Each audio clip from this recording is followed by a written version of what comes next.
ओम शांति। मेरे इस विनाशी शरीर का नाम फरीद खान है। सन 1972 की बात है।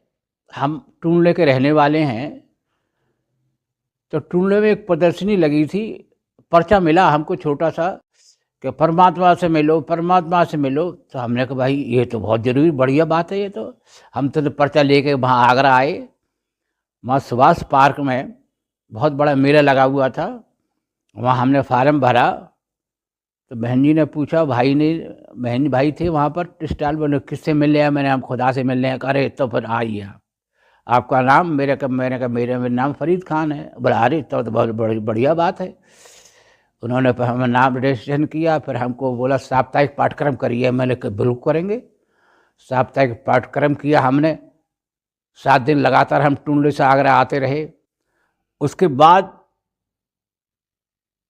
1983 में जब हम हाथरस में पोस्टिंग हुआ, हमारा यूपी रोडवेज में सर्विस कर रहे थे, तो पोस्टिंग हुआ वहाँ पर प्रदर्शनी। ये विचार नहीं आया कि मैं मुस्लिम हूँ, मैं यहाँ क्यों जा रहा हूँ? ये विचार नहीं आया आपके मन में? मैं हिंदू मुस्लिम का तो मेरे अंदर कोई विचार ही नहीं था। मैं तो अपने इंसान समझता था, सबको एक समझता था। और मैं साधु संतों के बात में संग बहुत रहा। और मैं सन्यासी बन गया। 3 महीने घर बार छोड़ के मैं चला गया एक सन्यासी। पढ़ता था, 5 वक्त नमाज पढ़ता था। दाढ़ी थी मेरी खूब बढ़िया, फर्स्ट क्लास। वो फोटो है मेरे पास है। 5 बार नमाज पढ़ता था दिन में। 5 बार नमाज पढ़ी जाती, फजर की, असर की, उसकी वित्र की, मगरिब की, उसका हिस्सा की। 5 बार नमाज पढ़ता था मैं।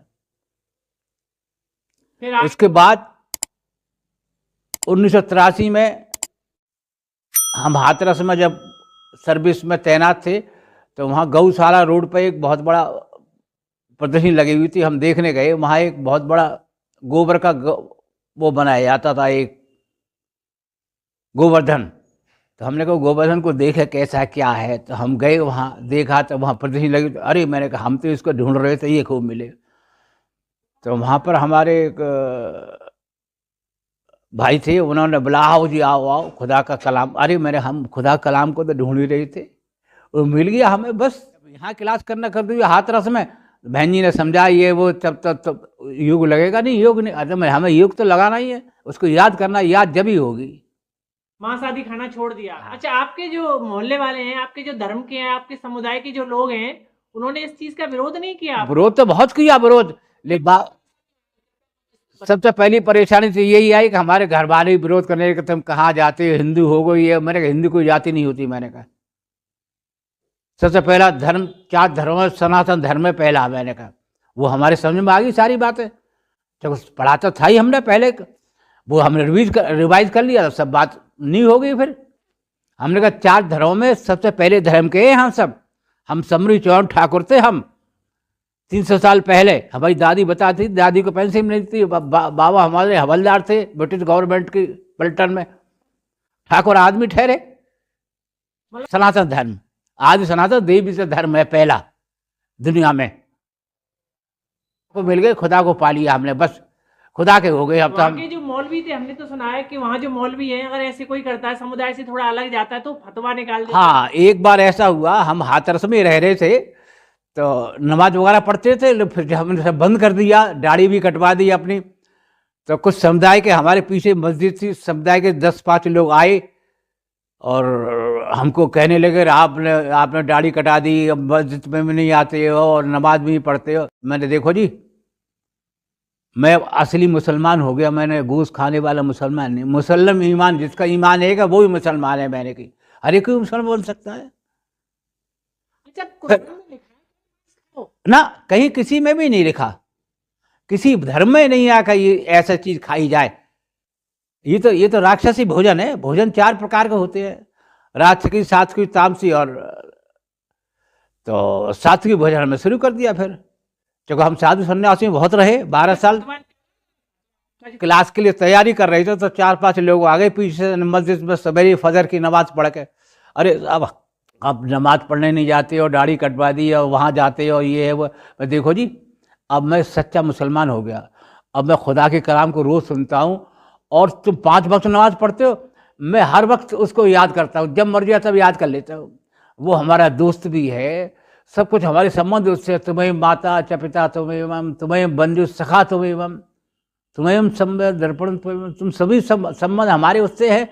तो पर सवाल ही पैदा नहीं चल रहा। यही है कि सुबह 3 बजे उठता हूँ मैं अब भी, और 3 से 4 बजे तक बाबा को याद करता हूँ। 4 बजे से 5 बजे विश्रांत ध्यान अपना, उसका 6 बजे क्लास। बड़ी बेटी ने जब शरीर छोड़ा तो हमने कहा ठीक है, हम तो क्लास करके आते हैं, जब इसका हिसाब किताब करेंगे सर। रात में शरीर छोड़ा था? हाँ, रात में शरीर छोड़ी और शाम को 7 बजे ही। हमने बेगम से कहा, मैं देखो रोना बिल्कुल नहीं, मैंने कहा रोने से इसकी रूह को और तकलीफ मिलेगी, रोने से क्या होता है, आ तो नहीं सकती वापस ही है।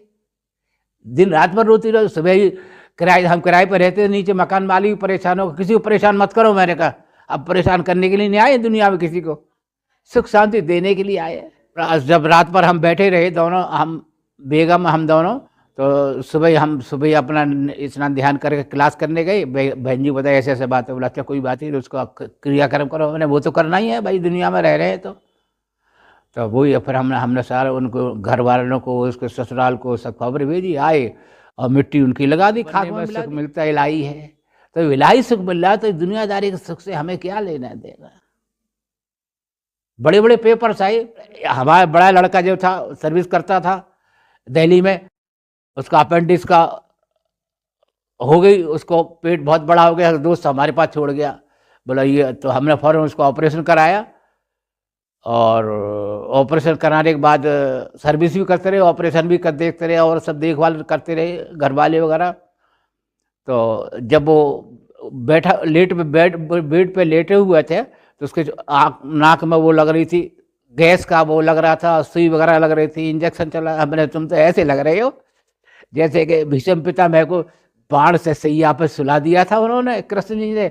और करे पलटते, भाई मेरा शरीर छोड़ो, ऐसे थोड़ी शरीर छूट जाएगा भाई, समय होगा जब ही छूटेगा, तो ले जा। वो भी हमने सीन देखा। ये हिम्मत कहाँ से आई आपको? ये हिम्मत बाबा ने दी। अरे भाई वो तो सर्वशक्तिमान है, वो हिम्मत देता, सब काम बनते हैं, सारे काम बनते हैं।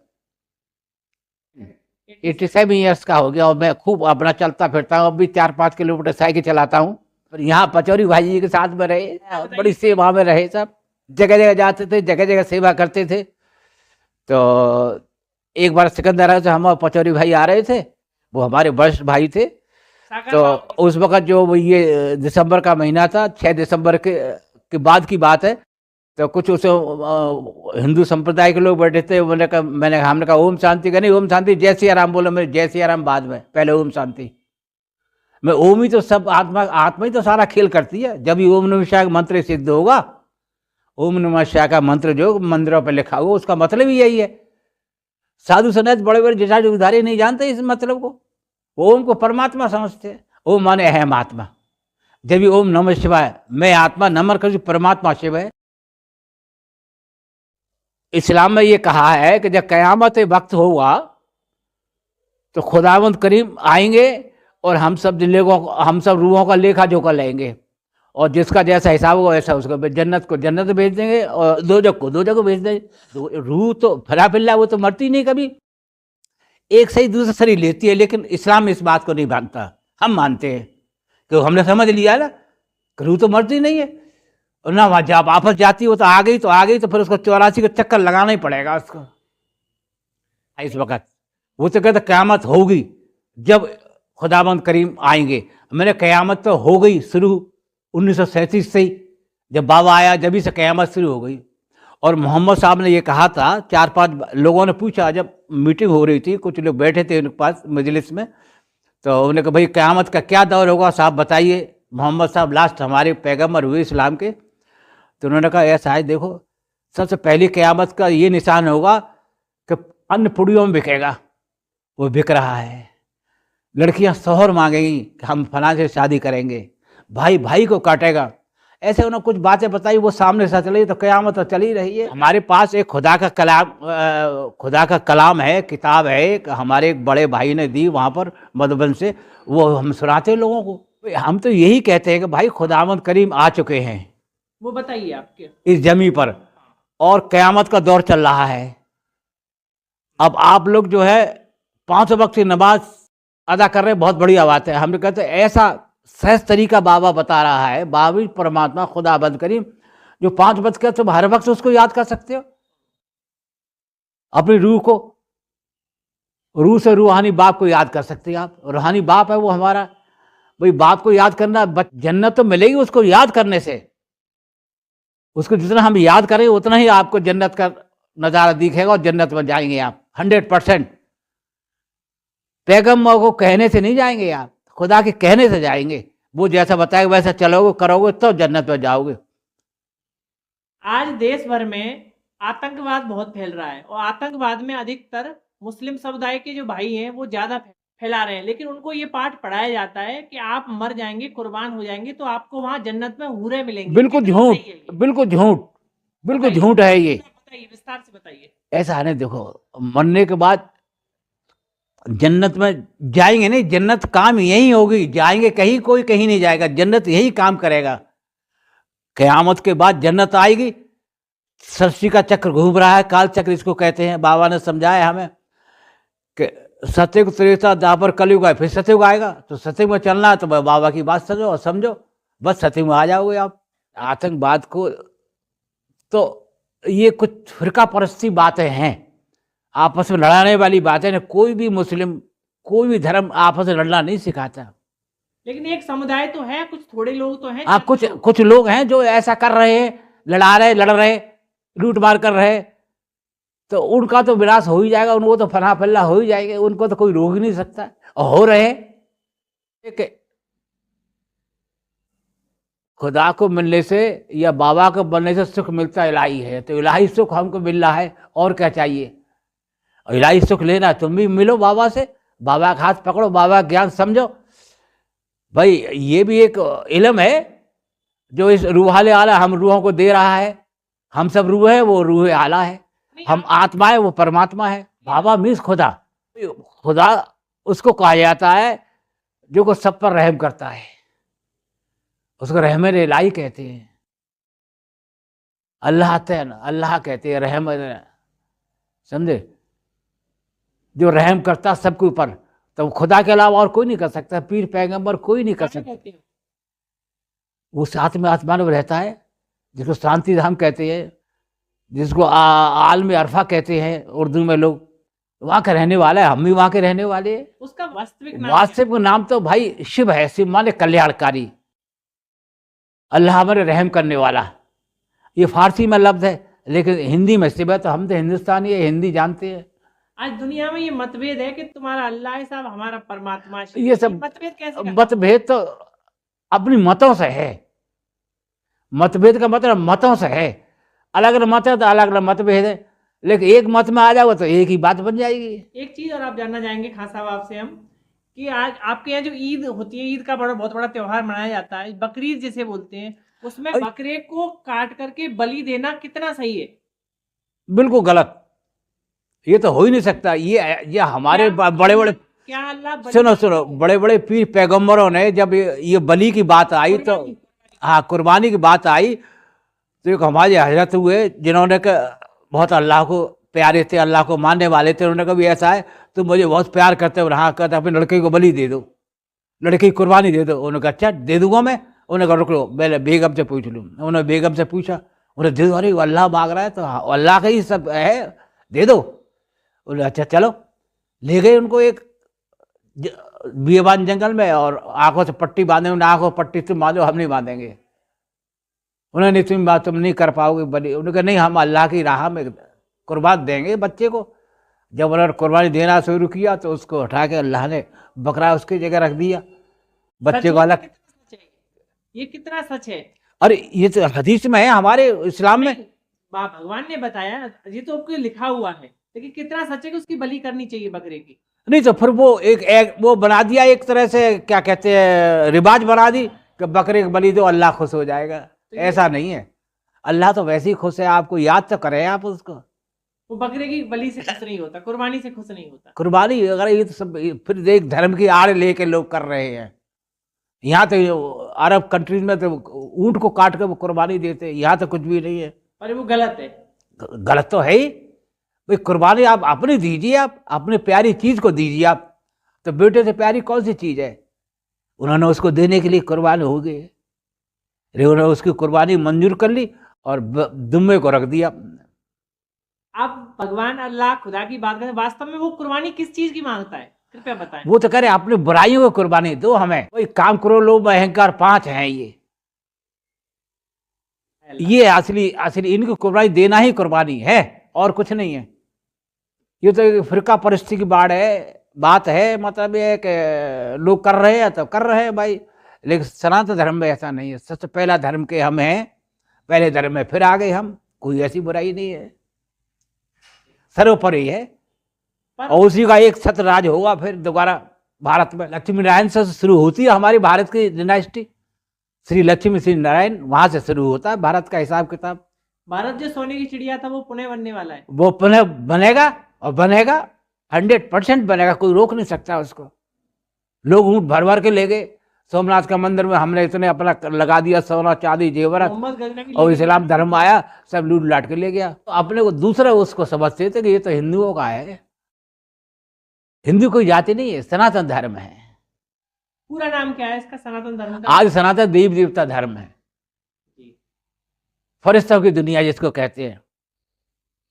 बाबा ने हमको यही बताया कि तुम अपने को रूह समझ के, आत्मा समझ के मुझे याद करोगे तो तुम्हारे जो 63 जन्मों का हिसाब किताब है, जब वो हो जाएगा, साफ हो जाएगा, और आप एकदम बाबा के साथ चले जाएंगे जन्नत में।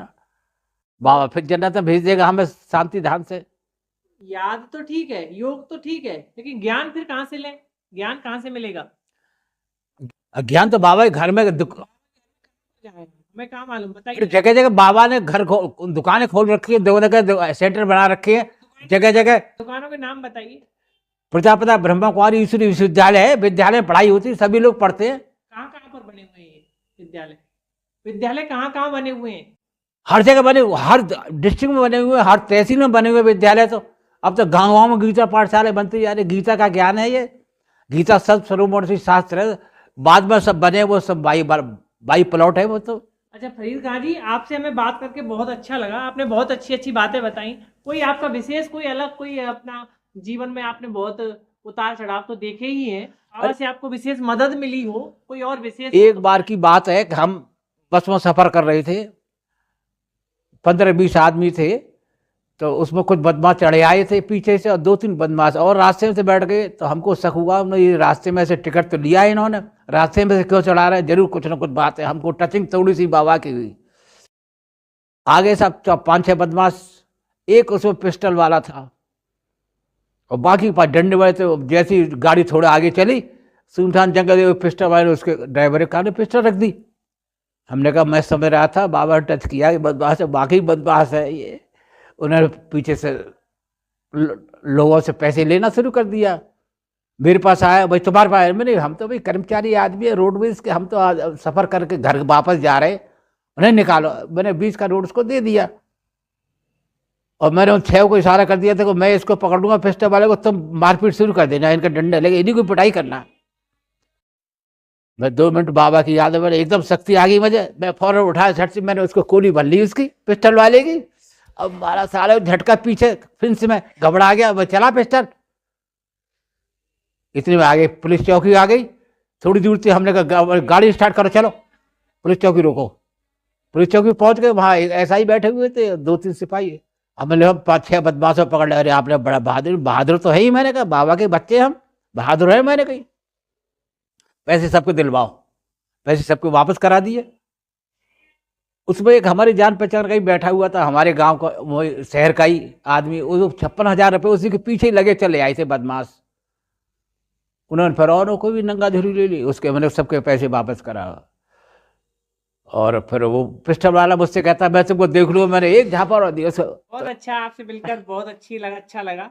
और आपने इतने सुंदर सुंदर अनुभव हमारे साथ साझा किए, और ये अनुभव सभी सुनेंगे, पूरी दुनिया भर में जाएंगे और उनको भी बहुत प्रेरणा मिलेगी। आज जो मुस्लिम समुदाय के लोग बाबा के घर में जाने से डरते हैं, संकोच करते हैं, भाई समझे तो सही, आकर डरने का क्या मतलब है? डरने कोई वहाँ ऐसी बात तो है नहीं कि आप इस्लाम को छोड़ दो, इस्लाम को मत मानो, इस्लाम की बुराई मत करो, किसी की बुराई मत करो, कोई धर्म नहीं सिखाता कि बुराई करो या उसको वो करो, उसके अपोजिशन नहीं। अच्छा, एक बात और पूछना चाहेंगे चलते चलते कि ब्रह्मा कुमारी ईश्वर विश्वविद्यालय में जैसे कोई मुस्लिम भाई आता है तो उसका धर्म कन्वर्ट करवा देते हैं क्या? नहीं नहीं, ये फिरका परस्त की बात है, मतलब ये एक लड़ाई वाली बात है और कुछ नहीं। सब चाहता है हमारा धर्म ऊंचा बढ़े, हमारे धर्म के लोग ज़्यादा बढ़े, लेकिन बाबा ये कहता है जो जिस धर्म का उस धर्म में चला जाएगा उसको कोई रोक नहीं सकता। और हम सनातन धर्म के थे, कन्वर्ट हुए, फिर आगे सनातन धर्म में, इसमें कोई बुराई नहीं होनी चाहिए। बहुत बहुत धन्यवाद, बहुत बहुत शुक्रिया आपको, थैंक्स। ओम शांति, ओम सलाम शांति, अलैकुम, वालेकुम खुदा अस्सलाम, हाफिज, ओम वालेकुम, शांति। ओम शांति।